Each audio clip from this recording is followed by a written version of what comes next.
Hello दोस्तों, कैसे हैं आप सभी। आशा करते हैं आप सभी एकदम स्वस्थ होंगे। आप सभी का एक बार फिर से बहुत बहुत स्वागत है हमारे यूट्यूब चैनल ट्रिक हिंदी पर। दोस्तों, जैसा कि आप सभी को पता है कि मैं आप सभी के लिए जो आपके हिंदी के बहुत सारे पेपर्स में आए हुए प्रश्न हैं उनकी क्लासेस करा रहा हूं। तो उन प्रश्नों का ये 8वां पार्ट होने वाला है। तो अगर आप चैनल पर नए हो, चैनल को सब्सक्राइब कर लेना और बिना किसी समय को गवाए अपनी इस वीडियो को शुरू करते हैं। पहले प्रश्न की बात करते हैं। जिस समास में पूर्व पद गौड़ तथा उत्तर पद प्रधान हो उसे कौन सा समास कहते हैं। ऑप्शंस की बात करें, पहला ऑप्शन है द्वंद्व समास, दूसरा ऑप्शन बहुव्रीहि समास, तीसरा ऑप्शन द्विगु समास और चौथा ऑप्शन है तत्पुरुष समास। तो बात करते हैं इस प्रश्न में हमसे क्या पूछा गया है। तो हमसे पूछा गया है पूर्व पद यानी कि पहला पद गौड़, उत्तर पद यानी कि दूसरा पद प्रधान हो। तो पहला पद गौड़ हो, दूसरा पद प्रधान हो, उसे कौन सा समास कहते हैं। तो इस प्रश्न का जो सही उत्तर होगा वो होगा ऑप्शन नंबर डी, तत्पुरुष समास। तत्पुरुष समास में पहला पद हमारा गौड़ होता है और दूसरा पद प्रधान होता है। बाकी द्वंद्व समास में दोनों के दोनों पद हमारे प्रधान होते हैं। बहुव्रीहि समास में कोई भी पद प्रधान नहीं होता, जबकि द्विगु समास में पहला पद संख्यावाची होता है। इसके बाद बात करते हैं हम अगले प्रश्न की। उल्लास का संधि विच्छेद होगा। उल्लास का संधि विच्छेद हमसे पूछा गया है। पहला ऑप्शन उल प्लस लास, दूसरा ऑप्शन उल प्लस लास, तीसरा ऑप्शन उत प्लस लास, चौथा ऑप्शन उल प्लस आस। तो हमें बताना है उल्लास का संधि विच्छेद।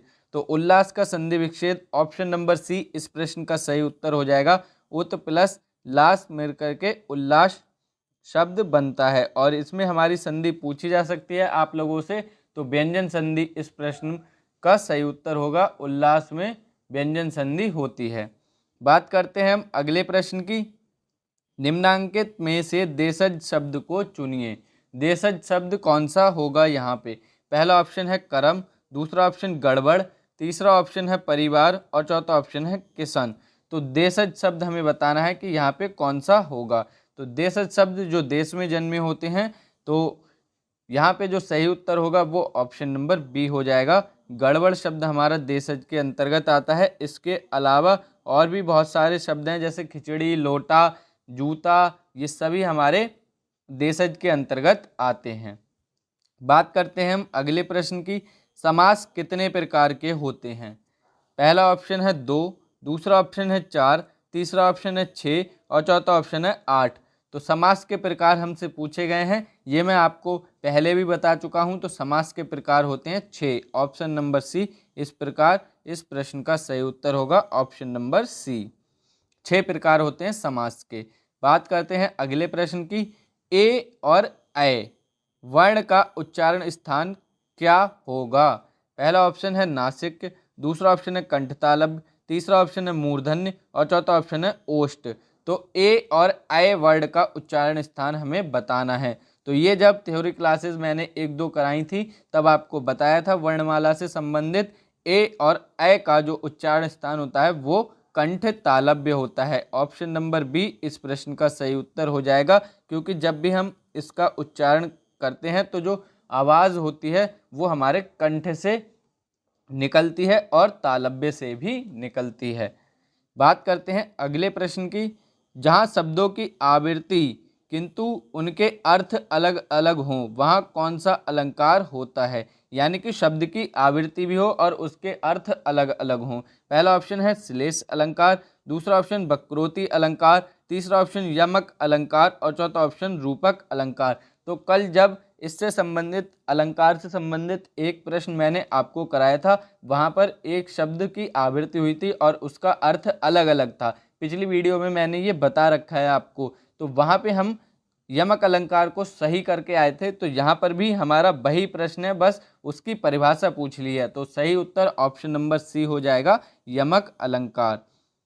जब शब्द हमारे आवृत्ति करें और उसका अर्थ अलग अलग हो तो यमक अलंकार होता है, और एक ही शब्द दिया गया हो उसके अर्थ कई सारे हों तब हमारा श्लेष अलंकार होता है। बात करते हैं अगले प्रश्न की। जहाँ उपमेय में अनेक उपमानों की शंका होती है वहाँ कौन सा अलंकार होता है। पहला ऑप्शन यमक अलंकार, दूसरा ऑप्शन श्लेष अलंकार, तीसरा ऑप्शन भ्रांतिमान अलंकार और चौथा ऑप्शन है संदेह अलंकार। तो जहाँ उपमेय में अनेक उपमानों की शंका होगी, शंका यानी कि भ्रांति होगी, तो ऑप्शन नंबर सी इस प्रश्न का सही उत्तर होगा। भ्रांतिमान अलंकार होता है वहाँ पर जहाँ उपमेय में अनेक उपमानों की शंका होती है, वहाँ भ्रांतिमान अलंकार होता है। बात करते हैं अगले प्रश्न की। हिंदी वर्णमाला में अंग और आह क्या हैं? पहला ऑप्शन है स्वर, दूसरा ऑप्शन व्यंजन, तीसरा ऑप्शन अयोगवाह, चौथा ऑप्शन संयुक्ताक्षर।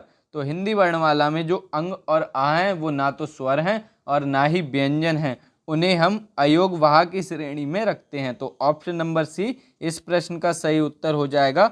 अयोगवाह हैं अंग और आह, उन्हें आप ना स्वर की श्रेणी में रखेंगे ना ही व्यंजन की श्रेणी में रखेंगे। इसके बाद हम बात करते हैं अगले प्रश्न की। ज्यों ज्यों बूढ़े श्याम रंग त्यों तो उज्ज्वल होए, इस पंक्ति में कौन सा अलंकार होगा? पहला ऑप्शन है विरोधाभास अलंकार, दूसरा ऑप्शन है यमक अलंकार, तीसरा ऑप्शन है उत्प्रेक्षा अलंकार और चौथा ऑप्शन है रूपक अलंकार। तो ज्यों ज्यों बूढ़े श्याम रंग त्यों त्यों उज्ज्वल होए, तो यहाँ हमारा होगा विरोधाभास अलंकार। ऑप्शन नंबर ए इस प्रश्न का सही उत्तर हो जाएगा। यहाँ पे आपसे पंक्ति में कहा गया है कि जैसे जैसे श्याम बूढ़े हो रहे हैं वैसे वैसे उज्जवल हो रहे हैं, यानी कि और सुंदर हो रहे हैं। तो यहाँ पे विरोधाभास है कि अगर कोई बूढ़ा होगा तो वो सुंदर नहीं रहता है, बुढ़ापे के साथ साथ सुंदरता चली जाती है। तो यहाँ पे विरोधाभास अलंकार हो जाएगा हमारा सही उत्तर। बात करते हैं हम अगले प्रश्न की। अगला प्रश्न है गेहूं शब्द का निम्न में से तत्सम शब्द कौन सा होगा? पहला ऑप्शन है गोहुम, दूसरा ऑप्शन गोधूम, तीसरा ऑप्शन गोहू, चौथा ऑप्शन गोधूम। तो हमें बताना है गेहूं का तत्सम शब्द कौन सा होगा। तो गेहूं का जो तत्सम है वो ऑप्शन नंबर डी गोधूम हो जाएगा सही उत्तर।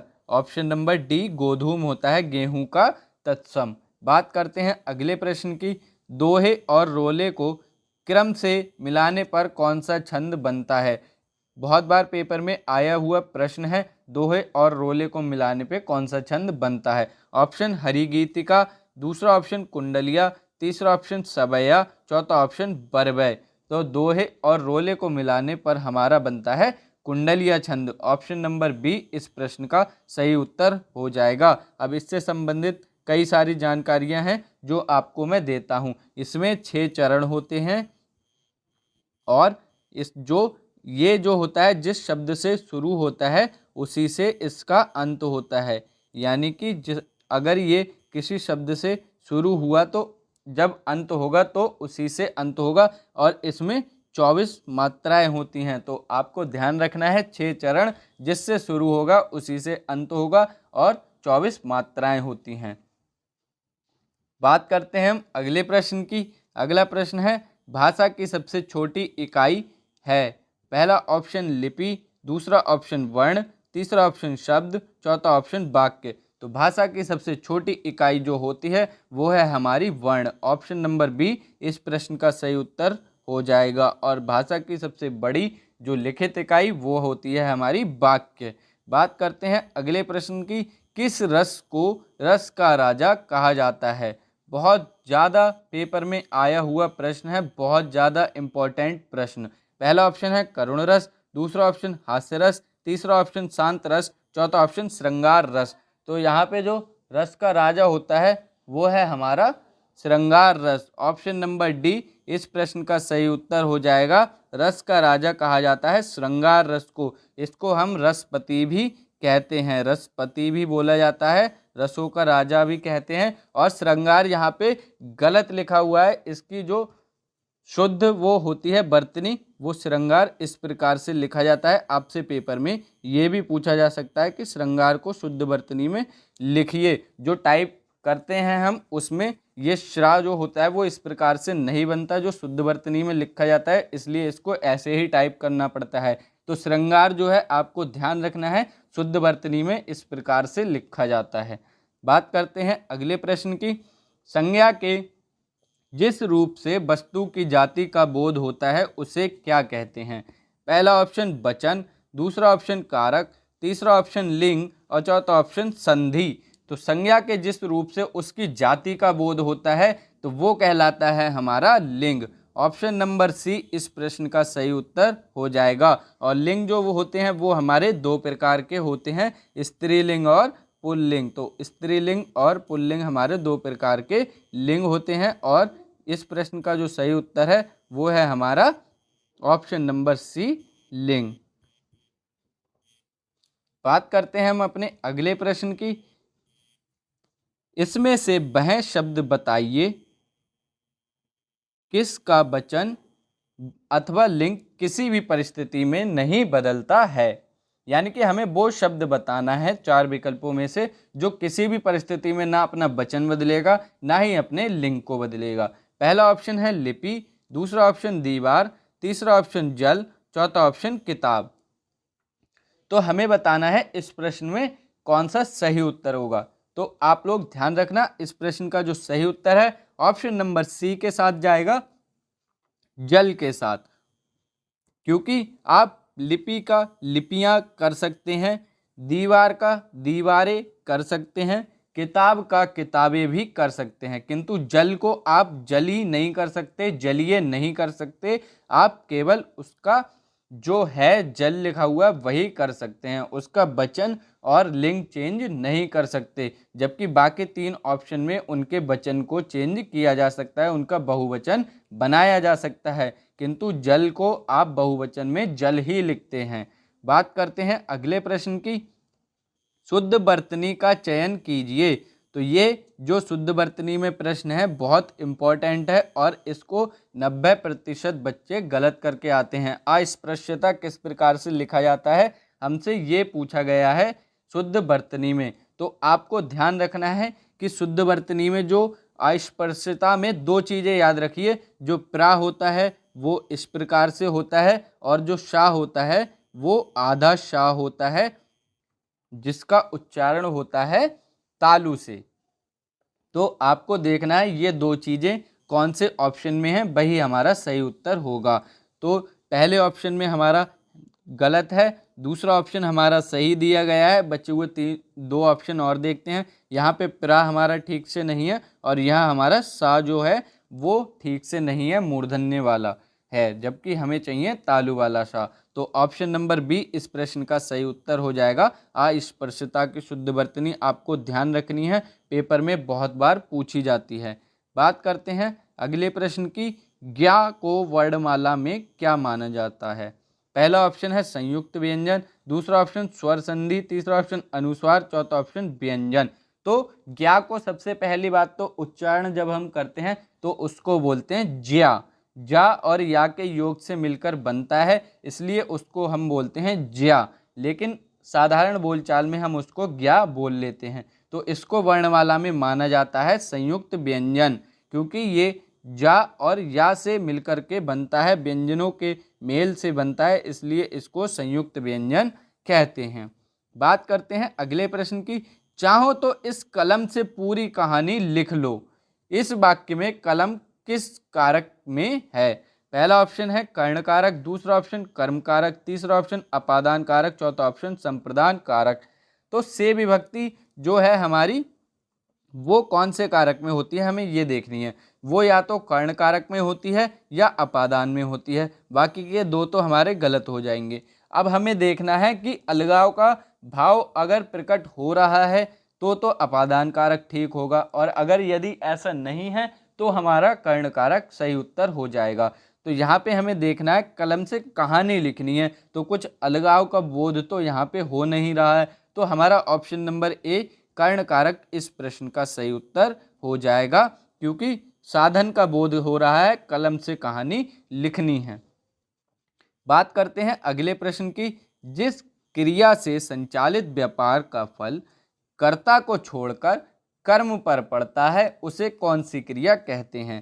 पहला ऑप्शन अकर्मक क्रिया, दूसरा ऑप्शन सकर्मक क्रिया, तीसरा ऑप्शन द्विकर्मक क्रिया, चौथा ऑप्शन प्रेरणार्थक क्रिया। तो इन सभी क्रिया की परिभाषा मैं पिछली वीडियो में आपको बता चुका हूं, जब क्रिया से संबंधित प्रश्न आया था। यहाँ पे आपसे पूछा है कि जो फल है वो कर्म पर पड़ेगा, और जहाँ कर्म की बात हो फल कर्म पर पड़ता है वो होती है हमारी सकर्मक क्रिया। ऑप्शन नंबर बी इस प्रश्न का सही उत्तर हो जाएगा, सकर्मक क्रिया। इसके बाद में हम बात करते हैं अपनी वीडियो के अंतिम प्रश्न यानी कि 20वें प्रश्न की। जिन ध्वनियों की गणना ना तो स्वर में की जाती है और ना ही व्यंजन में, उसे क्या कहते हैं? पहला ऑप्शन है आगत स्वर, दूसरा ऑप्शन है ऊष्म, तीसरा ऑप्शन है अंतस्थ, चौथा ऑप्शन है अयोग वहा। तो ऊपर के प्रश्न में जब अंग और आहा से रिलेटेड प्रश्न आया था तब मैंने बताया था कि अंग और आहा को ना तो स्वर में गिना जाता है ना ही व्यंजन में। तो वही प्रश्न आपसे यहाँ पे पूछा गया है। तो अंग और आहा को हम जो कहते हैं वही इस प्रश्न का सही उत्तर होगा, उनको कहते हैं हम अयोग वहा। ऑप्शन नंबर डी इस प्रश्न का सही उत्तर हो जाएगा। ये ना तो स्वर में गिने जाते हैं और ना ही व्यंजन में। तो ये थे आज की हमारी वीडियो के 20 प्रश्न। आशा करते हैं आपको 20 के 20 प्रश्न अच्छे से समझ में आए होंगे। प्रश्न अच्छे लगे हैं वीडियो को लाइक कर देना, चैनल को सब्सक्राइब करना बिल्कुल भी मत भूलना और नोटिफिकेशन बेल को ऑल पर प्रेस कर देना, जिससे अगली वीडियो का नोटिफिकेशन आपको सबसे पहले मिले। ऐसी वीडियोस को देखने के लिए हमारे चैनल को सब्सक्राइब कर लेना, वीडियो को शेयर कर देना अपने दोस्तों में। बहुत ही जल्द मिलेंगे अगली वीडियो में ऐसे ही महत्वपूर्ण प्रश्नों की एक और नई क्लास लेकर। तब तक के लिए पढ़ते रहिए, स्वस्थ रहिए। जय हिंद दोस्तों, वंदे मातरम, धन्यवाद।